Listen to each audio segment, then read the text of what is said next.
Mas vamos começar o programa então com o nosso quadro, que fala sobre dependência química, e eu gosto muito porque esse é um quadro que tem feito diferença na vida de muitas pessoas. O Amor Exigente nos ensinando, e é uma instituição sem fins lucrativos, para quem não conhece, que trabalha com grupos de auto e mútua ajuda. Você vai ver imagens, olha, eles se reúnem uma vez por semana, são 2 horinhas de reunião, tem momentos de espiritualidade, tem uma palestra, tem momento da partilha, tem o trabalho em cima dos 12 princípios básicos, éticos, e você sai de lá com metas que transformam sua vida. Qualquer pessoa pode participar, gente, não tem custo, é gratuito e vale a pena. Saia da zona de conforto e faça parte de um grupo como esse, porque esse grupo te convida para qualidade de vida, tá bom? Eu recebo com muita alegria hoje o vice-presidente da Federação de Amor Exigente, que é o Miguel Tortorelli, e também a estudante dependente química em recuperação, Beatriz Tomachelski. Venham vocês dois aqui, seja muito bem-vindo, muito bom te receber. Bia, sou sua fã, você sabia disso que eu te falei lá no camarim? Menina, eu quando assisti teu vídeo, teu depoimento, eu fiquei encantada. Eu falei, que garota inteligente e de boa comunicação. Você vai ser jornalista? Não. Não? O que você vai ser? Você já sabe? Quero fazer direito. Você pode ser vai ser uma excelente advogada, porque você tem um poder de persuasão e você coloca tão bem as palavras. Você tem um poder de comunicação incrível. Meus parabéns, viu? Obrigada. Te convidar para sentar ali do lado. A produção já deixou uma aguinha aqui pra gente. E vamos bater um papo, então.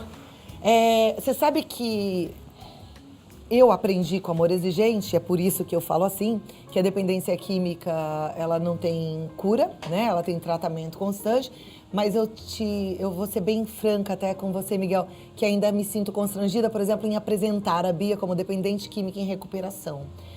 Eu queria saber se isso para você tem um peso, se é constrangedor. Eu não diria constrangedor.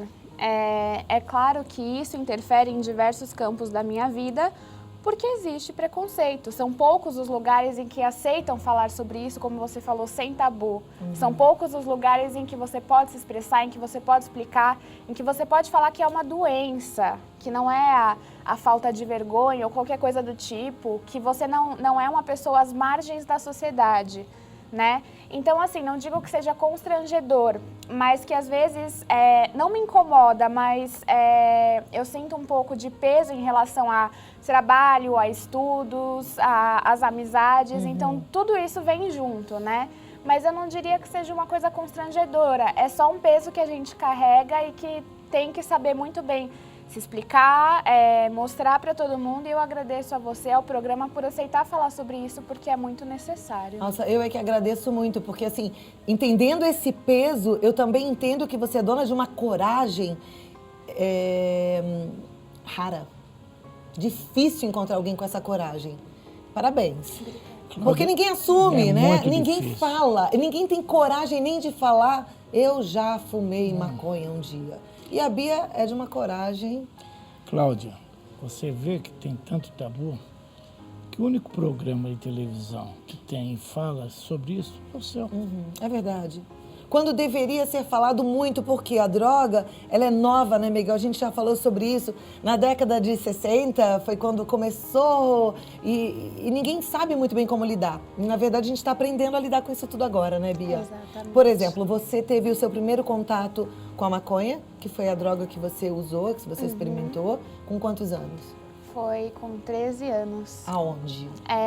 No meio social, né? Na escola e tudo mais. Querendo ou não... Mas você começou... Eu tive o primeiro contato, assim, em relação a ver, em relação a aprender o que era aquilo. Porque Então, dentro antes da era escola. tudo muito novo, dentro da escola. E o que me assusta muito hoje é olhar e ver que antigamente as minhas felicidades eram em estar numa matinê onde eu bebia um energético e aquilo pra mim já era me sentir a adulta. E hoje, tanto o álcool, que também é uma droga, o que vale sempre ressaltar, quanto a química em si, eles estão vindo de uma maneira muito avassaladora. Você começou pelo álcool? Pelo álcool. O álcool foi o primeiro. Por isso que eu sempre gosto de ressaltar que o álcool é uma droga, sim, que é uma droga que na minha opinião em ter passado por uma internação e tudo mais, e conhecido outras pessoas que tinham esse mesmo problema do que eu, e essa mesma doença, e assim, o álcool é uma droga que ela chega muito sorrateira, porque é em casa. A gente tem um companheiro nosso, o Paulo, que ele diz muito isso. É em casa, às vezes a criança que pede para a mãe um golinho da cerveja e tudo mais, e em casa começa. E as pessoas não têm esse mesmo cuidado que tem com a maconha ou com qualquer outra droga, porque todos nós somos iguais, independente daquele que usou tanto, que usou isso ou que usou aquilo, todos somos iguais.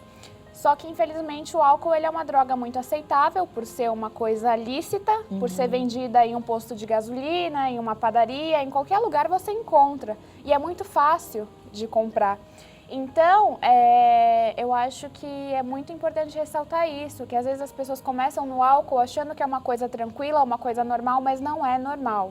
Não é normal beber, não é normal encher a cara, não é normal achar que isso é legal, porque isso só acaba te levando para danos futuros que podem ser irreparáveis. Na verdade, tudo é droga, né? Então, assim, esse já bebeu, esse fumou maconha, esse tirou cocaína, esse fumou crack.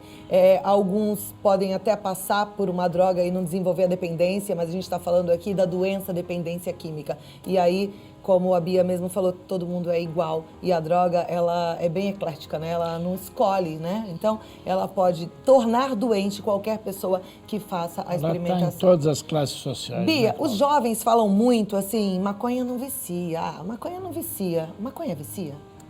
Maconha vicia. Vicia porque... Eu tô falando por mim, eu quero deixar claro, como você falou, tem muitas pessoas que vão passar pela droga e que elas não vão desenvolver essa mesma doença que eu e muitas outras pessoas desenvolveram, né? Porém, no meu caso, eu vou falar, maconha vicia sim. Qualquer coisa que é boa, ela vai criar, se você exagerar naquilo, ela vai criar uma dependência em você, né? Quantos cigarros de maconha você chegou a fumar por dia? 17 cigarros de maconha por dia sozinha em casa. Sozinha dentro da minha casa, né? E... Evidentemente que seus pais não estavam lá. Evidentemente, né? Mas chegou a um grau de dependência em que eu colocava o celular para despertar de madrugada, enquanto eles estavam dormindo, para mim poder usar. E eles me cercavam, depois que eles descobriram e tudo mais, eles tentavam me cercar de qualquer maneira. Meu pai chegou ao ponto de ter que tirar a porta do banheiro para que eu não usasse quando eu estivesse tomando banho, colocar cadeado na porta da frente para que eu não saísse de casa, para que eu não pulasse o muro. Então, hoje são situações em que eu analiso e eu não consigo pensar como é que eu fiz aquilo, da onde eu tirava aquela força, aquela raiva. Só que naquele momento para mim parecia tudo tão normal, porque eu só tava preocupada, eu só queria uma coisa que era droga na minha vida, né? E é como a gente fala, antigamente não existia essa química toda que vem sendo colocada em tudo, não é só numa maconha ou coisa do tipo, é em tudo, é nos alimentos, é tudo. São coisas muito artificiais que vêm sendo criadas.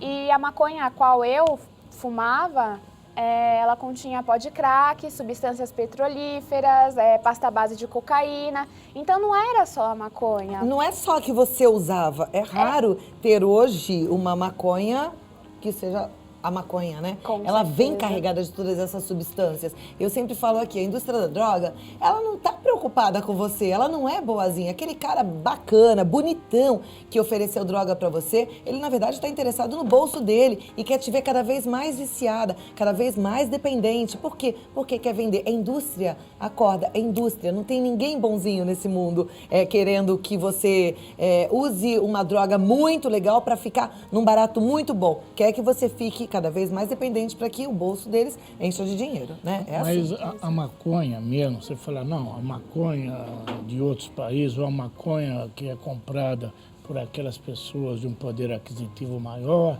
ela tem um THC muito grande, muito alto, e ela vai viciar também, sim. Né? Agora, essa outra vem com tudo isso daí, realmente, porque hoje eles querem encaminhar, né, a pessoa para o crack. Tanto é que hoje está pulando a cocaína. vai da maconha para o crack. E aí a gente vê essa população sofrendo tanto, né, na rua, essa tristeza toda. Agora, ao mesmo tempo que a gente está conversando sobre tudo isso, me lembrei de uma publicação que eu vi esses dias na internet, onde um grupo defende a liberação da maconha, a legalização da maconha, a descriminalização seria o termo correto da droga, com base nisso que a gente acabou de falar. E até eu vi uma foto de um pouco de maconha misturado com uma barata. E dizendo que se essa droga fosse descriminalizada, essa droga seria pura e não suja como ela está sendo comercializada. Vocês acham que isso é uma verdade? Não, eu acredito que não, porque assim, eu acredito que, infelizmente, não dá pra você falar que se a gente jogar uma droga, tirar a droga da mão do traficante, jogar na mão do governo, vamos dizer assim, né? Que isso vai ser puro, que isso vai melhorar. Não, não vai, porque infelizmente o nosso sistema se corrompeu. O nosso sistema também está preocupado com o bolso, entendeu? Então, infelizmente, hoje não tem como você falar que a droga é suja na mão do traficante, vai ser limpa na mão do governo, ou vai ser suja na mão do governo e tem que continuar como está, mas tem que deixar de ser crime para que possa ser usada normalmente. Isso não existe, infelizmente. Os traficantes, todos aqueles que hoje falam na questão da droga, estão preocupados com seus próprios interesses.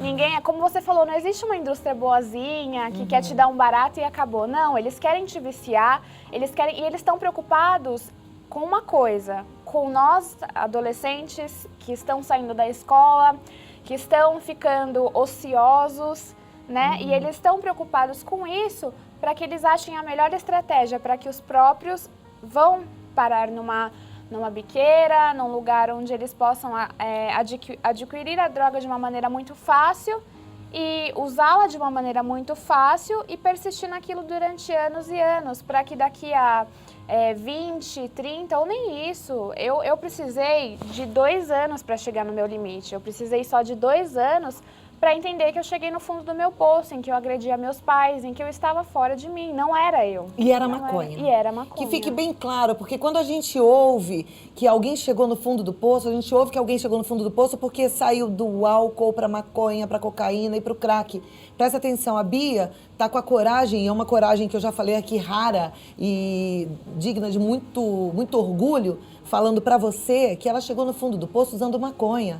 Para você acordar e parar de defender, dizendo que essa droga não faz mal sim, traz prejuízos sim. Ela hoje é uma dependente química em recuperação. E ela conta alguns prejuízos que ela mesma teve. E ela vai contar daqui a pouquinho sobre esses prejuízos. Segura aí que a gente volta já para esse assunto. Eu fico até um pouco, acho que ansiosa, porque o assunto é tão denso, né? Mas eu acho que a gente está levando esse assunto da forma correta. O que querem Fernando Henrique, né, o ex-presidente, levanta a bandeira que descriminalizando ou liberando vai melhorar, não é verdade. Primeiro, né, o que eles querem realmente é aqueles usuários de alto padrão, né, terem um lugar para eles comprarem que não precisem ir nas biqueiras, nos pontos de venda. Então, eles querem justamente isso daí, não se expor. Hoje tem o delivery, tem uma série de coisas, porém, o traficante, às vezes ele pode estar sendo seguido e vai lá aonde ele está comprando, onde ele vai vender a droga. Então, eles querem ter uma comunidade, mas para poucas pessoas. Porém, né, os outros vão continuar indo na biqueira, por quê? Não vai ter imposto, vai ser mais barato, né? Ele vai continuar existindo. E não até porque vão existir as outras drogas também, quer dizer, não vai acabar com o tráfico, com a criminalidade, vai continuar. Né? Vai continuar, não vai mudar. Com certeza absoluta. Então, eles estão querendo realmente fazer para uma pequena quantidade de pessoas. Né? Mas, no fundo, isso daí é dinheiro envolvido. E olha, e a nossa sociedade vai sofrer como já está sofrendo e a situação vai ficar mais complicada. A gente não tem infraestrutura para nada disso. Alguns países que tiveram a descriminalização da droga tiveram que retroceder, já perceberam que não é uma boa alternativa. E eu até quero te avisar que está tendo uma consulta pública realizada pelo Senado Federal sobre regular o uso recreativo, medicinal e industrial da maconha. E eu entrei esse final de semana, eu votei, fui ver como que estavam os números e eu mesma fiquei indignada até, porque assim, o não tá pequenininho e a turma tá dizendo sim. Então, a família brasileira precisa votar, divulgar e realmente falar não para tudo isso. É simples, você acessa o site www.12.leg.br/e-cidadania. Eu vou deixar no site, esse site um tempo aí, você vai anotando www.12.senado.leg.br/e-cidadania. Aí você vai clicar em consulta pública, vai clicar depois no SGU 8/2014 e vai votar não. É um caminho a percorrer, mas não é tão complicado quanto parece. A hora que você entra, você vai vendo como faz e vote. Vote não, é a gente participando do futuro, participando de uma sociedade melhor, né? Porque eles estão confundindo isso daí, Cláudio, dizendo que a medicinal está tudo no mesmo pacote. Na verdade, eles estão iludindo, né, as pessoas, porque é evidente, se fala que é medicinal e não é a maconha, é apenas uma substância da maconha que vai para o remédio. E as pessoas estão votando achando que é para o remédio. Mas não, é para uso recreativo, que não tem de recreativo absolutamente nada. Então agora já sabendo, é mais fácil você correr para lá e falar não. Deixa eu voltar aqui para a Bia, que eu pedi esse tempinho para a gente poder falar agora sobre os malefícios que a droga trouxe para você, né? E trouxe prejuízos, coisas que você pode contar para a gente? Bom, para começar, o que mais eu percebi no começo, mas não fazia relação com a droga, eu percebia que estava acontecendo comigo, que era a não vontade. Eu não tinha vontade de levantar da cama, eu não tinha vontade de ir para a escola, eu não tinha vontade de fazer nada, eu tinha vontade de ficar deitada o dia inteiro olhando para o teto. Essa era a minha vontade. Eu não tinha mais aquele... não digo prazer, assim, estudar, mas, por exemplo, uma matéria que eu gostava e tudo mais, de fazer um trabalho interessante, eu não tinha mais aquilo, sabe? E aí depois foi migrando para uma agressividade excessiva, em que eu já acordava querendo dar murro em todo mundo e chutar a porta, e, enfim. E isso foi progredindo, né? E foi a partir daí, então, que... depois de uma longa caminhada de discussões, de brigas, de agressões, da minha parte em casa, que eu decidi pedir ajuda e decidi aceitar o tratamento de 6 meses, né, a qual eu fui internada. E foi a melhor coisa que eu fiz, assim, porque a primeira retirada foi uma retirada muito doída, porque eu estava fugindo da realidade. Então, tudo que me acontecia, eu não tinha mais aquela noção se era sim, se era não. Para mim, tanto fazia, porque eu estava sob um efeito, eu estava em êxtase, né? Eu estava anestesiada da realidade.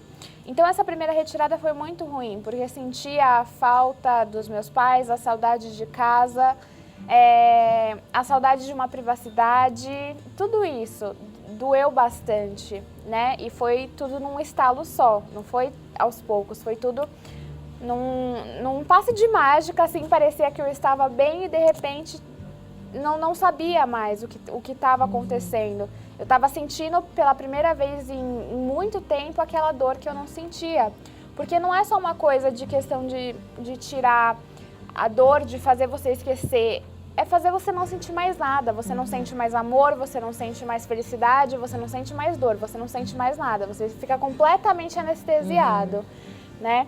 E aí nesse tratamento eu consegui me restabelecer, eu consegui pensar, eu consegui recuperar coisas que eu não tinha mais antes, eu consegui voltar a ser a Beatriz, porque eu não era mais a Beatriz. Bia, quando te ofereceram ou quando você aceitou fumar o primeiro cigarro de maconha ou experimentar, vai, dar o primeiro tapa, você achou que ia acontecer tudo o que aconteceu com você?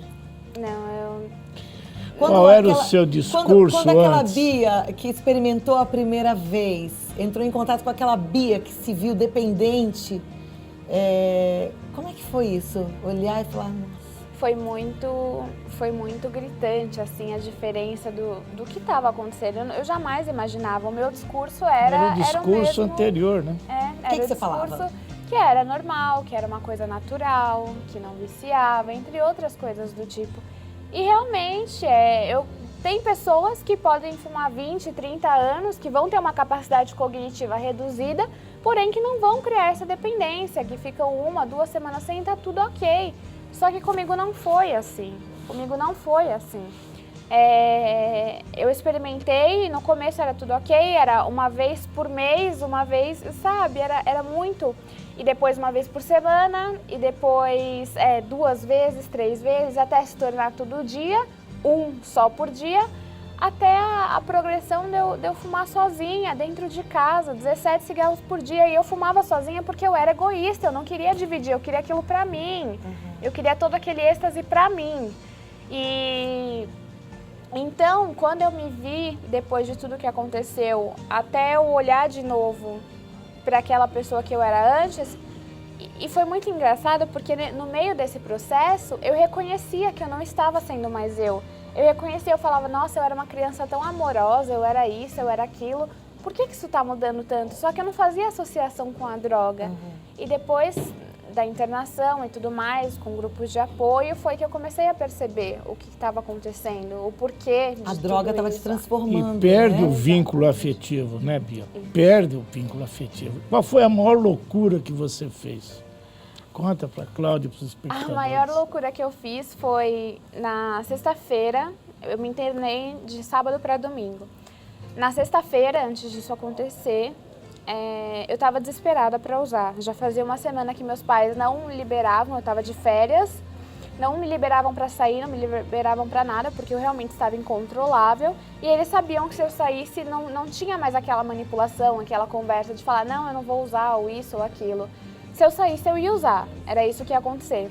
Então, foi muito louco nessa sexta-feira e eu tava assim... Eu não estava me controlando, né? E eles não deixavam eu usar, então eu liguei pra minha mãe, ameacei ela e disse que se ela não me deixasse usar, então que eu ia quebrar tudo dentro de casa porque eu estava cansada de viver e enfim. Então eu abri algumas garrafas de champanhe, foram 3 dentro da geladeira e eu bebi sozinha, as 3. E já alcoolizada, eu joguei 2 computadores pela janela, celular meu, celular do meu pai, porque eu dizia que se ele quisesse me vasculhar na internet, então que ele vasculhasse sem celular e coisas do tipo. E por pouco eu não fui junto. Eu estava com uma calça molinha, eu lembro de estar sentada, de estar completamente descontrolada.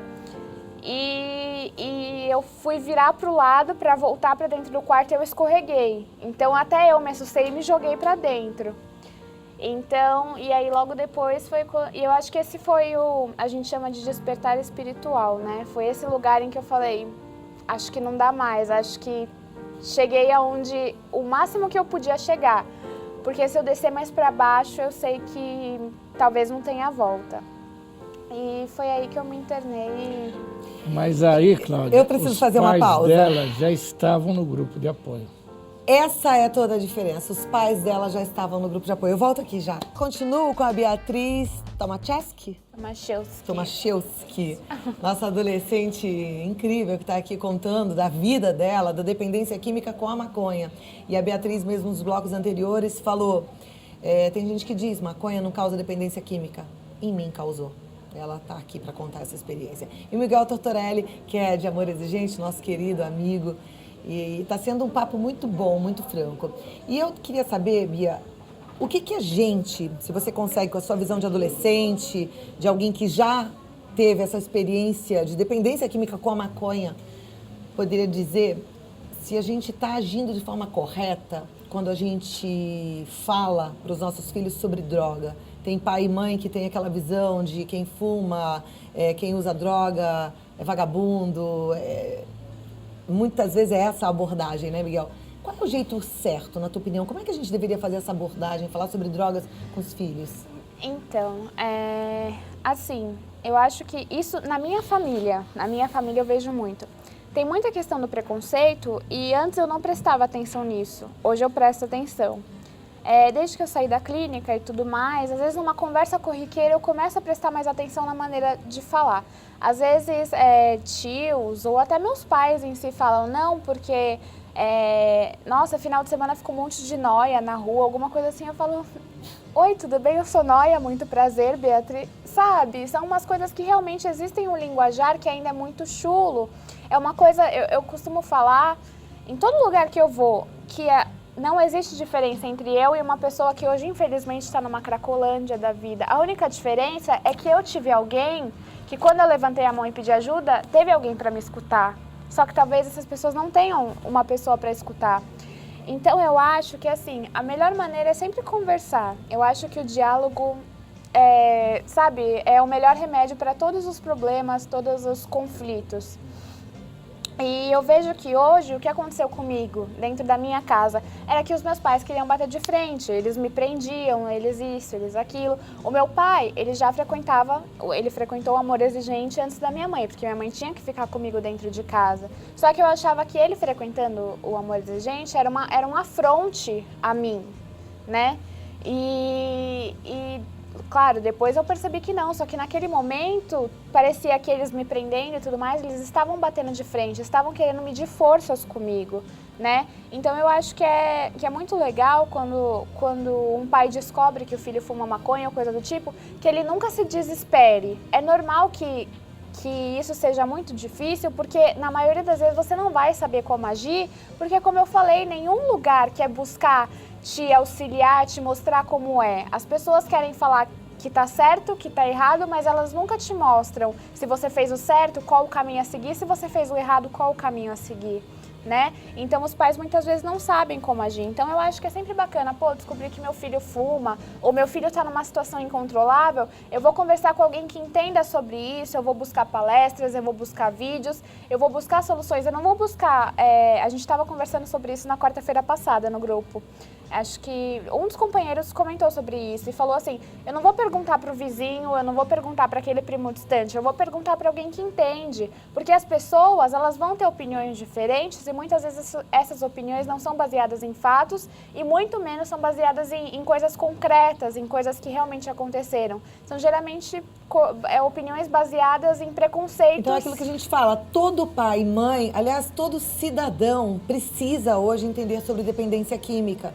Quando a gente está com dor de cabeça, a gente meio que entende o que é que pode fazer com a dor de cabeça. Quando a gente está com uma dor de estômago, a gente fala, vamos procurar um gastro, vamos fazer uma endoscopia, vamos ver se isso é uma gastrite, uma úlcera, tem que ter um medicamento. Quando está com dor de ouvido, tem um antibiótico. A gente meio que entende. Dependência química é uma doença. A gente precisa entender como doença. A gente precisa mudar a abordagem com os nossos filhos e mostrar para eles que pode ser uma doença, que a experimentação não deve fazer parte, porque se ele tiver a predisposição, ele vai ficar doente. Eu acho que isso é importante, né? Nós temos que chegar antes, né?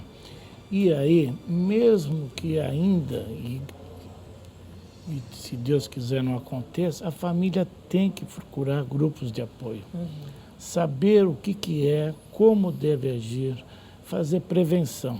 E nós estamos dando alguns passos, né? O Amor Exigente esteve na Assembleia Legislativa, participou. Hoje, a partir de 2018, vai ser obrigatório uma matéria sobre prevenção nas escolas, né? Importantíssimo. Nós vamos começar a partir de fevereiro, e a Bia nos acompanha, fazendo palestras também. Nós vamos começar pela Diretoria de Ensino da Norte 1, nós vamos começar a fazer palestras para os professores, sensibilizar os professores, depois para os pais de alunos e depois para os alunos. Nós fizemos um convênio, Amor Exigente, com a Secretaria de Educação, e nós vamos fazer, evidentemente, que na medida do possível. É importante. Fazer. Agora, olha, a gente está contando a história da Bia, que teve um envolvimento com maconha, surpreendentemente, aos olhos de muitos, ela teve uma dependência química e hoje é uma dependente química em recuperação. Eu digo surpreendentemente porque as pessoas acham que só o que leva ao fundo do poço é o crack, é a cocaína, mas não, qualquer droga pode levar ao fundo do poço. Mas eu também tenho outras histórias para contar aqui. E hoje, especialmente, eu estou muito, muito, muito feliz, porque depois de algumas tentativas, a gente conseguiu internar um dependente químico A gente fez umas tentativas que foram frustradas, porque a dependência química é uma doença séria, progressiva, não é brincadeira. Mas a gente fez uma tentativa com o Edmundo. E ele está numa clínica, numa comunidade terapêutica maravilhosa, por sinal, é a Village. Quero mandar um beijo pro Toninho, grande parceiro. A Village é uma comunidade terapêutica sensacional. O Toninho é uma pessoa incrível.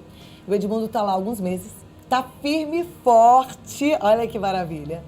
E, gente, a história dele é uma história que quem conhece o Toninho hoje desacredita. Ele morou na rua durante muito tempo. Ele, por conta disso, não cuidava dos dentes, ele perdeu os dentes. Aí a doutora Giovana, aliás, muito obrigada, Giovana. Muito obrigada, Miriam Campanhã, lá de Atibaia. Elas se prontificaram a ajudar o Edmundo também. E isso tudo está mudando. Ele começou um tratamento dentário, nossa equipe foi lá conferir, a gente vai mostrar agora para todo mundo. E eu estive lá. Você esteve lá, e ele é um espetáculo, sensacional. Né? Pode rodar o VT.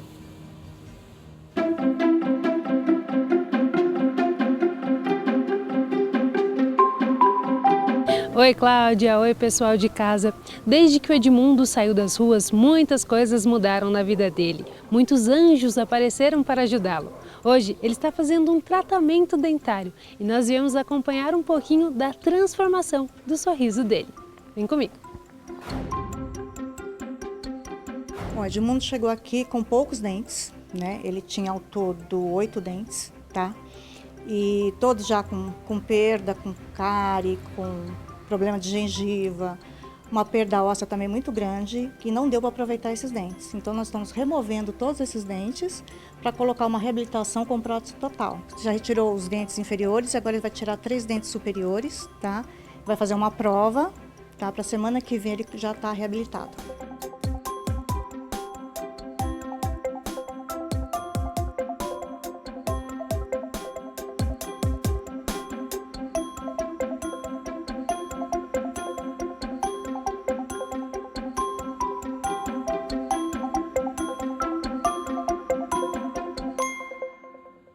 Que máximo, né? Quer ver o resultado? Pode rodar o próximo VT. Olha como ele ficou bonito. Cadê? Tá aí? Não? Chamei rápido?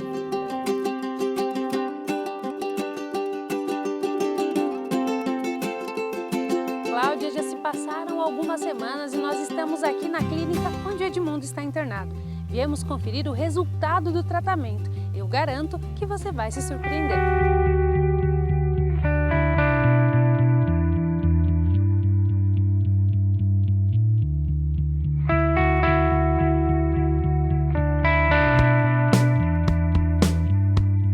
Quando eu me olhava assim no espelho, cara, eu me via assim, sei lá, que faltava algo, alguma coisa. Hoje eu me sinto outra pessoa totalmente diferente, entendeu? Esse tratamento dos meus dentes vem me ajudando muito, né, cara? Me ajuda bastante, me deixa mais, me incentiva mais a buscar aqueles meus objetivos. E agora ele tá com um sorriso estético muito bom, ele tá com a função normal agora de mastigação, né? Então o estômago vai estar bem melhor, a alimentação mastigada corretamente é muito bom. A função do intestino também e a autoestima dele, né? Eu cheguei aqui hoje, ele estava trabalhando, estava montando uma porta, não sei o que, teve que parar para vir aqui na entrevista e tal, então ele está bem diferente, ele está bem melhor. O passarinho me contou que você fez aniversário esses dias. Quantos aninhos? 41. 41? Uhum. E no dia do seu aniversário, fez algum pedido? Pedi a Deus para me ajudar, né, cara, na minha caminhada, porque eu sei que não é fácil, né, cara? No mundo que a gente está hoje em dia, sei lá, é muito difícil a gente encontrar uma pessoa que tem uns corações bons desse jeito. Tipo, muita gente que eu conheci, a André, a doutora Giovana, o Toninho, enfim, né, cara, o pessoal inteiro que me ajuda. Vocês da Rede Vida, a Cláudia, todo mundo. Só tenho a agradecer.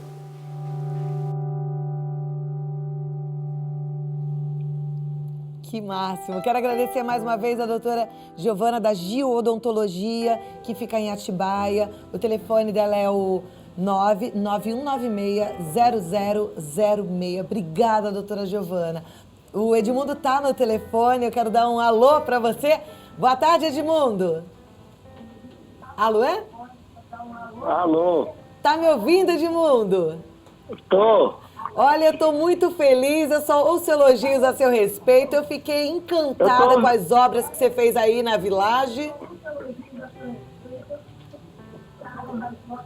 Tá com delayzinho, bem grande.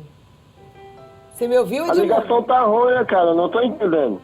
Tá horrível a ligação, mas de qualquer jeito foi... Eu vou te ligar depois com calma pra gente conversar, mas eu quero te dar os parabéns, dizer que estamos juntos, que eu torço pelo seu sucesso e pela sua recuperação dia após dia. Um grande beijo, Deus continue te abençoando e usando anjos como a Andréia, a doutora Giovanni, a Miriam, ao Toninho, essa equipe toda maravilhosa. Obrigada, um beijo grande pra todos vocês aí na Village. Tchau, gente. Tchau, Edmundo. Eu vou desligar porque a ligação tá ruim e ele não estava me ouvindo. Mas, infelizmente, nosso tempo está chegando ao fim. Tem muitas mensagens, muitas mães falando: minha filha está vivendo o que a Bia viveu e elas estão sem o controle. O que você falaria primeiro para as mães que estão vivendo esse drama, Bia? Calma. Tudo tem saída, tudo tem solução. Mesmo quando tudo parece perdido, ainda vai ter alguma coisa que possa ser feita, né? Nada está perdido. Então, assim... não posso dizer para elas como agir, até porque cada grau de dependência tem uma maneira de lidar, né? Mas que se acalmem, procurem grupos de apoio. Se você for no amor exigente e não se identificar, que procure outros grupos, né? Mas que pelo menos se informe, tenha ciência de que é uma doença, tenha ciência também de que você pode mudar as companhias, você pode, às vezes, internar involuntariamente, que às vezes isso pode não ajudar, né? Porque, às vezes, é o que a gente fala, você pode ter quantas internações que forem, você pode fazer o que for, se a pessoa não quiser, não vai adiantar, né? Então, tenham calma, respirem um pouco, procurem ajuda. Claro que na internet às vezes tem muita coisa que não ajuda, mas mesmo assim busquem alternativas, grupos de apoio, busquem informação em primeiro lugar, para depois tomarem uma atitude, para que essa atitude que vocês tomem no momento não seja precipitada e não seja uma atitude errada, que possa piorar a situação dos seus parentes, filhos, amigos, irmãos, e enfim. Bia, eu queria nesse momento que você tivesse a oportunidade de falar alguma coisa pro teu pai, pra tua mãe. A gente está em rede nacional. Eu, como mãe, me coloco no lugar e coloco meu coração no lugar do coração da tua mãe, e eu imagino que é um misto de emoções, de sensações, e do teu pai também. E eu queria que você pudesse, em rede nacional, falar algo para eles que saísse do fundo do teu coração também, porque eu acho que eles merecem. Você pode até olhar para aquela câmera. Eu tô meio envergonhada, vocês sabem o que eu sou, vocês sabem o que a gente passou junto. Eu só agradeço por vocês não terem, sei lá, me abandonado ou simplesmente desistido de mim. Porque se não fosse vocês eu não estaria aqui hoje, nem sei onde eu estaria, nem sei se eu estaria viva. Muito obrigada por estarem ao meu lado, por serem meus amigos acima de tudo. Quero agradecer não só a vocês, como aos meus tios, ao meu amor, a todos que estão ao meu lado hoje, porque vocês não têm noção da diferença que vocês fazem na minha vida. E obrigada, muito obrigada mesmo. Eu amo demais vocês e hoje a melhor reparação que eu faço é continuar bem, mesmo que eu reclame às vezes e que eu fale que vocês são chatos, vocês sabem que eu amo vocês acima de tudo. Muito obrigada mesmo. E isso tudo, Cláudia, você falou o que uma família deve fazer. Procure um grupo de amor exigente. Primeiro, nós temos que ficar bem. Se nós estivermos bem, nós vamos conseguir ajudar o nosso ente querido. E a Bia continua bem, porque ela continua frequentando grupos de apoio. Ela nos ajuda hoje nas palestras, ela leva essa mensagem, porque, como você falou no começo, é uma jovem levando para os jovens o que ela passou e o que pode acontecer, e é tudo que nós não queremos. É uma jovem brilhante. Amorexigente.org.br é esse o site. Vem cá, me dá um abraço, parabéns. Vamos fazer um canal no YouTube? Você é demais. Obrigada. É demais. Meus parabéns, eu te abençoe muito pra sempre, o tempo todo. Muito Você obrigada. também, Miguel. Obrigada pela ajuda. E volta. Tamo junto. É preciso saber viver, né, Bia? Não é fácil, mas é preciso. A Bia sabe. Ó. Tem muitas perguntas que a gente não respondeu. Eu quero que você volte para responder aos nossos telespectadores, tá bom?